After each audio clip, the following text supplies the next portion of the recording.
Hello guys, नमस्ते, प्रणाम। देखिए, जीतिया की पूजा करने के लिए हम लोग हो गए हैं तैयार। और इधर देखिए, ये लाठी पहन लिए हम लोग के इधर ये लाल चलता है। और इधर नाखून रंग लिए, ये मांग भर दिए हैं पूरा। और ये मंगलसूत्र हम पहन लिए हैं, पैर भी रंग लिए हैं। ये सब कुछ करके तैयार हो गए हैं। आप लोग भी इस तरह से तैयार हुए होंगे तो कमेंट करिएगा। और जीतिया की हार्दिक शुभकामनाएं। और देखिए, हमने वाईफाई भी लगवा लिया आज। और आप लोग सपोर्ट नहीं करेंगे तो वाईफाई किस काम की होगी मेरी, इसलिए प्लीज़ सपोर्ट करिए। और इधर हम आ गए अब पूजा करने के लिए, तो आप लोग को दिखाते हैं कि हम पूजा में क्या क्या कर रहे हैं। आप लाइन पे बने रहिए। और कुछ देखिए, इस तरह का लुक है मेरा आज का। इस ग्रीन कलर का साड़ी पहने थे, यही यहाँ पे रखा हुआ था जो हम नहीं कभी पहने थे। तो इस बार बोले यही पहन लेते हैं। और शायद इस बार मेरा तीसरा बार ही है, जीतिया तीसरा बार ही कर रहे हैं। तो कैसे लग रहे हैं आप लोग ज़रूर कमेंट में बताना। ये साड़ी मेरा कैसा लग रहा है आप लोग ज़रूर बताना। और ये देखिए, ये मेरी शादी का मंगलसूत्र है जो मेरे हस्बैंड ने मेरे को मुंह दिखाई पे दिए थे।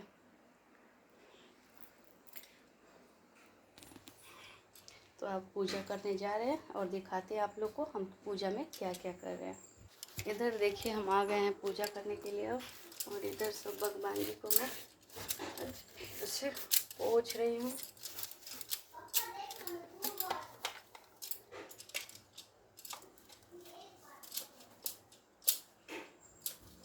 इधर देखिए, मैंने सबको अच्छे से एक कपड़ा रखी हूँ, उससे पोंछ ली हूँ। और फिर अब दिखाती हूँ आगे क्या क्या करें। बस ऐसे ही, ऐसे ही नीचे। इधर देखिए, मैं पूजा में क्या क्या करने जा रही हूँ। देखिए मैं कैसी लग रही। सर पे पल्लू रख के पूजा करें, नीचे करो। और बाबू को दिए ब्लॉगिंग करने के लिए, बाबू कर रहा है। और इधर मैं पहले सारे भगवान को गंगा जल से शुद्ध कर देती हूँ, हो जाती है। उसके बाद धीरे हाथ रखो ना। उसके बाद मैं सिंदूर लगा रही हूँ और भगवान को चंदन।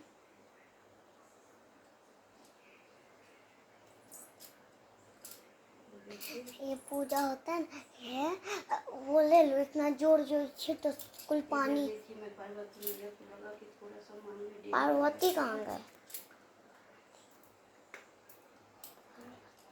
फिर इधर ये चंदन है, जो चंदन है जिस भगवान को नहीं लगता है भगवान को चंदन लगाती हूँ।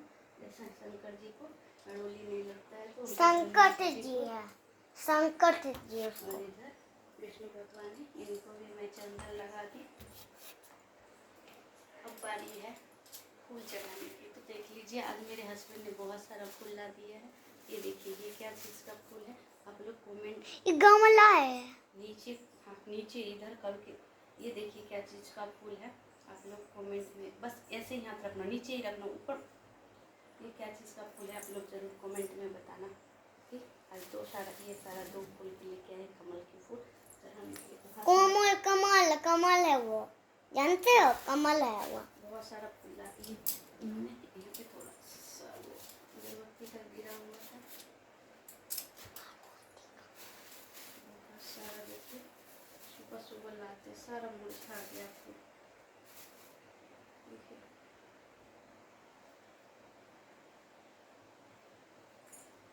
पार्वती ऐसे करना ना।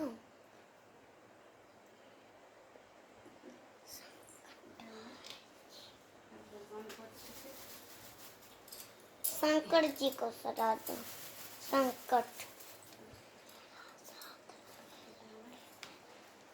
शंकर जी को चढ़ाओ ना पूरा। ये देखिए, तुलसी है।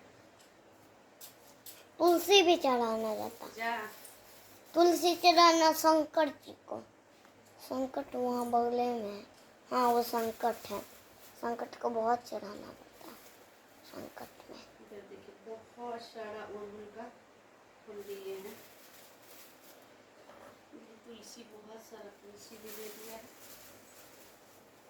देखिए कितना सारा फूल है, देखिए माला भी दिया है।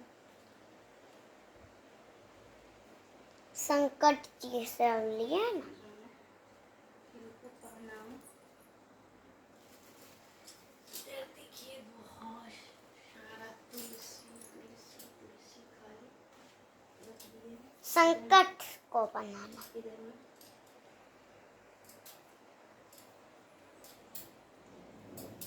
गैया को चढ़ा देती हूँ सब। इधर भोले बाबा को मैं ये वाला फूल भोले बाबा को चढ़ता है, और अड़हुल की फूल माता को चढ़ता है। बहुत सारा फूल है,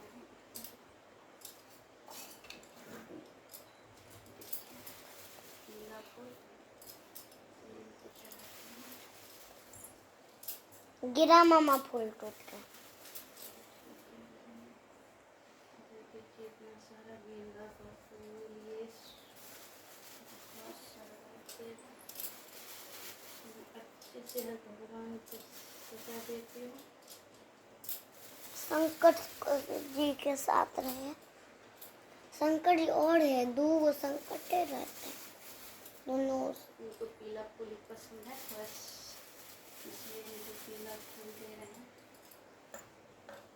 उनका रेड फूल, पीला फूल, ऑरेंज कलर और येलो कलर, सबको वही पसंद। बहुत सारा फूल लेके लग रहा है। सारे फूल इस तरह से चढ़ा दिए।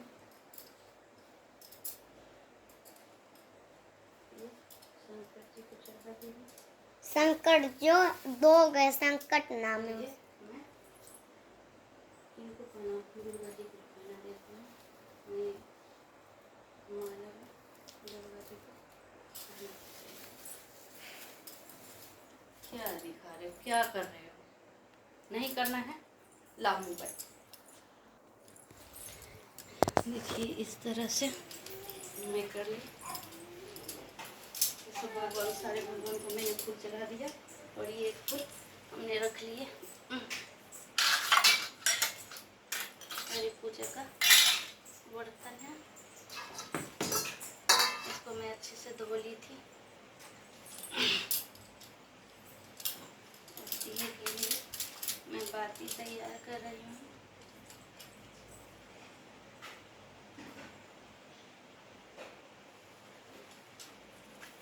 इधर मेरा तिल का तेल रखा हुआ है।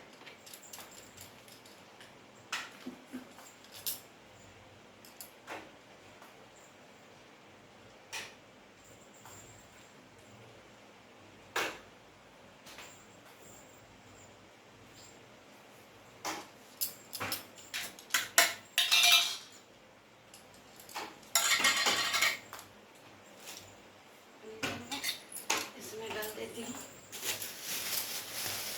थोड़ा सा प्रसाद।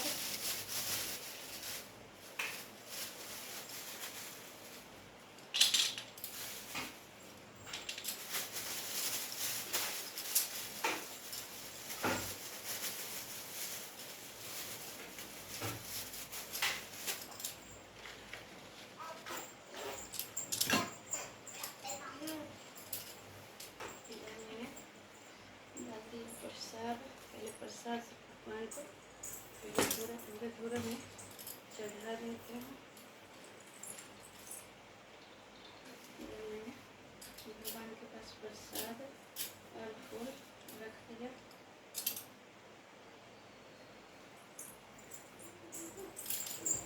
मैं लेती हूँ अगरबत्ती।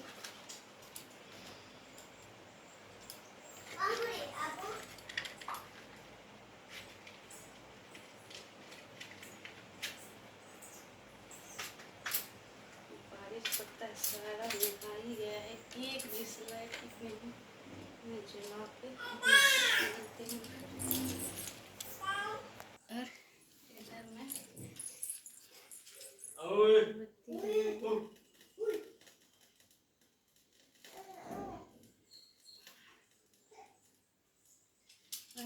सदा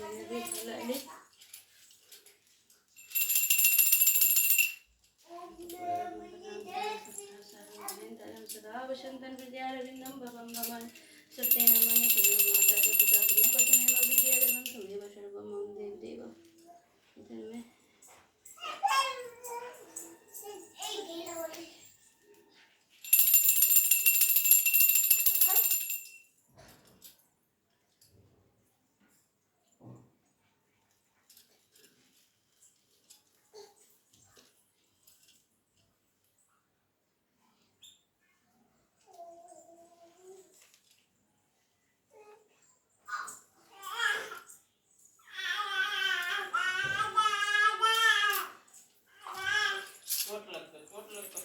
जीत वाहन महाराज मेरे को ये है इसमें जला के मैंने छोड़ दिया था तो इधर ही मैं ले लिया और मेरे पास था और इधर देख रही हूँ कि मेरे पास बुक कहाँ पे है मैं बुक ढूंढती हूँ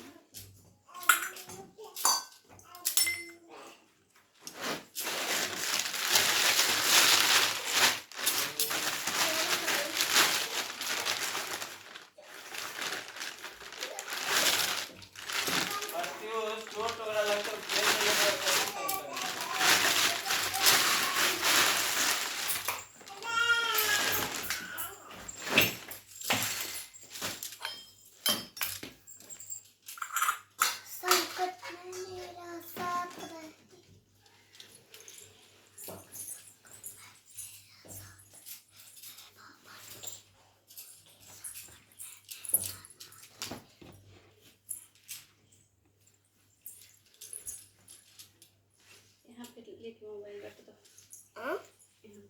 कहाँ पर? और देखिए यहाँ पे रखो इधर देखिए ये जी पुत्रिका व्रत की कथा का बुक है जो मैं अब पढ़ने जा रही हूँ। मैं पूजा कर ली ये आप लोग से दिखाई थी और मैं कथा करने जा रही हूँ।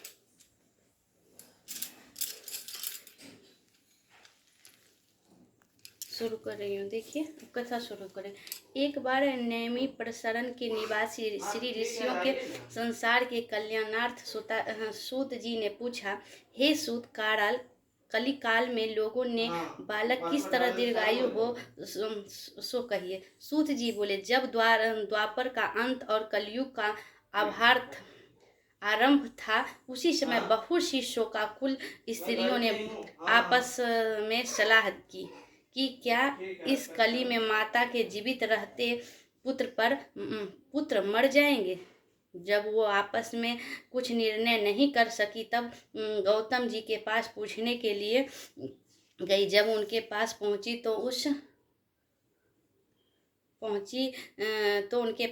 तो उस समय गौ माता जी आनंद के साथ बैठे थे। उनके सामने जाकर उन्होंने मस्तक झुकाकर प्रणाम किया। तदनंतर स्त्रियों ने पूछा, हे प्रभु, इस कलयुग में लोगों के पुत्र किस तरह जीवित रहेंगे? इसके लिए कोई व्रत या तप हो तो कृपया करके बताएं। इस तरह उनकी माता सुनकर गौतम जी बोले, आपसे मैं वही बात कहूँगी जो मैंने पहले से सुन रखा है। गौतम जी ने कहा, जब महाभारत युद्ध का अंत हो गया और द्रोणा पुत्र अस्थामा के द्वारा अपने बेटे को मारा देखकर जब पांडव बड़े दुखी हुए तो पुत्र के शोक में व्याकुल होकर द्रौपदी अपनी सखियों के साथ ब्राह्मण श्रेष्ठ धर्म के पास गई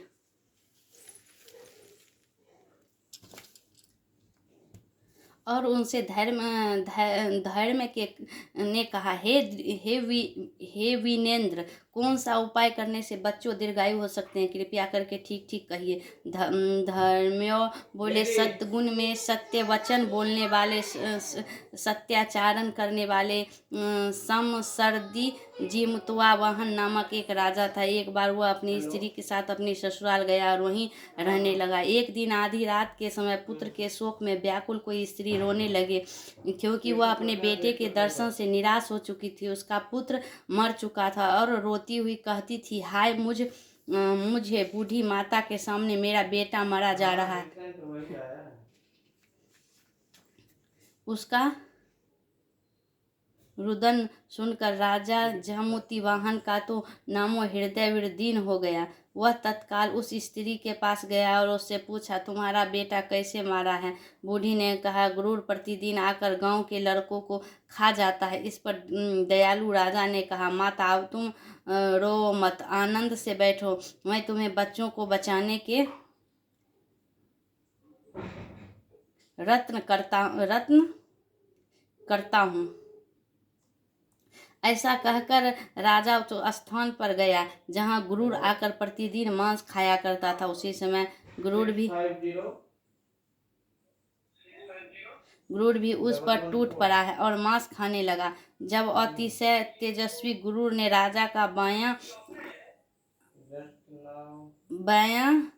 अंड खा लिया तो झटपट राजा ने अपने दाहिनी अंड फेर कर गुरूर के सामने कर दिया।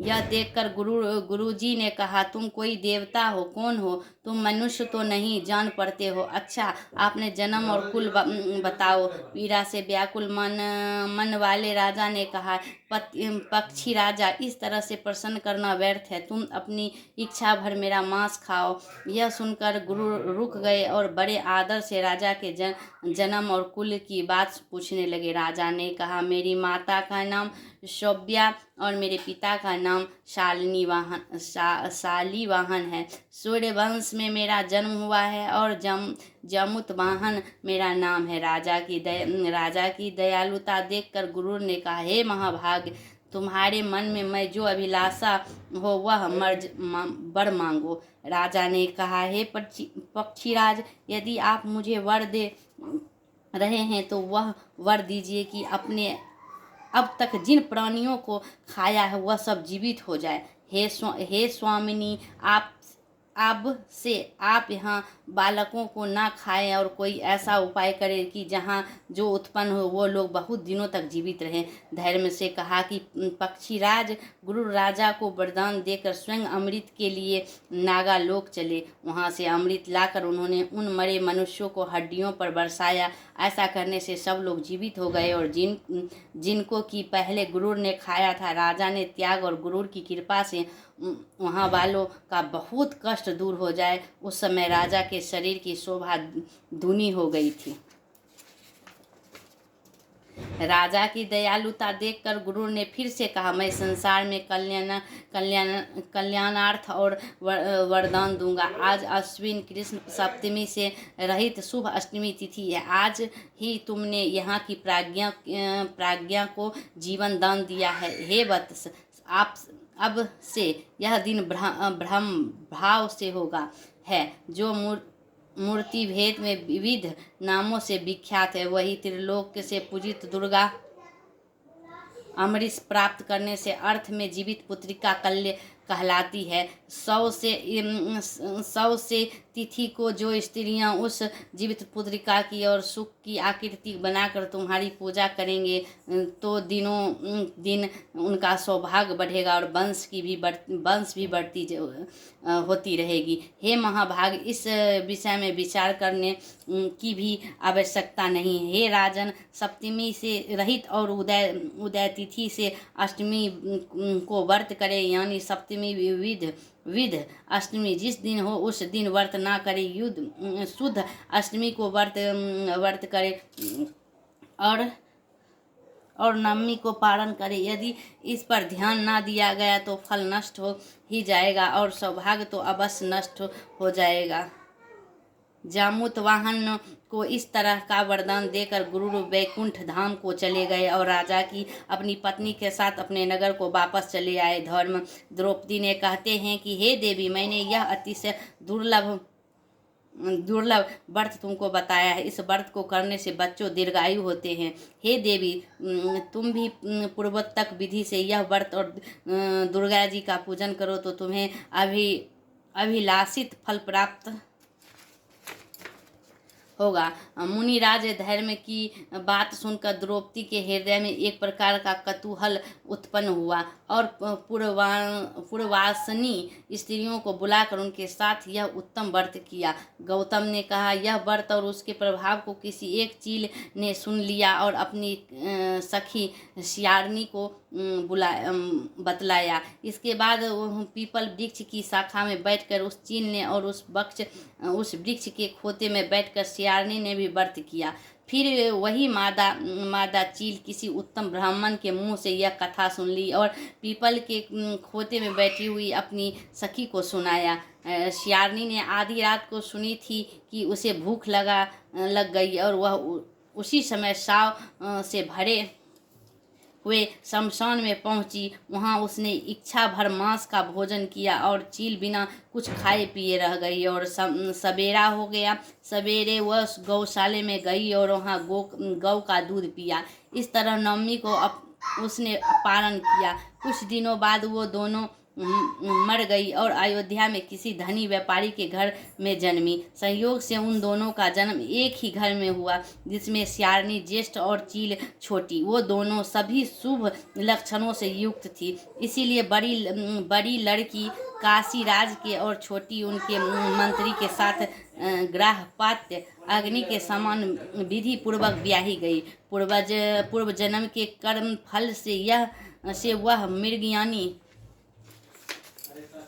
रानी हुई। जिस किसी की सनातन को उत्पन्न करती है वह मर जाती है, और पूर्व जन्म की बातें तो स्मरण करने वाली मंत्री की पत्नी से अष्ट वसुओं के दृश्य तेजस्वी 8 बेटे उत्पन्न किए और सभी जीवित रह गए। अपनी बहन के पुत्रों को जीवित देखकर ऐश्वर्यवंश राजपत्नी ने अपने स्वामी से कहा कि यदि तुम मुझे जीवित रखना चाहते हो तो इस मंत्री के सभी पुत्रों को उसी जगह भेज दो जहां मेरे बेटे गए हैं, अर्थात इन्हें मार डालो। यह सुनकर राजा ने उस मंत्री के पुत्रों को मारने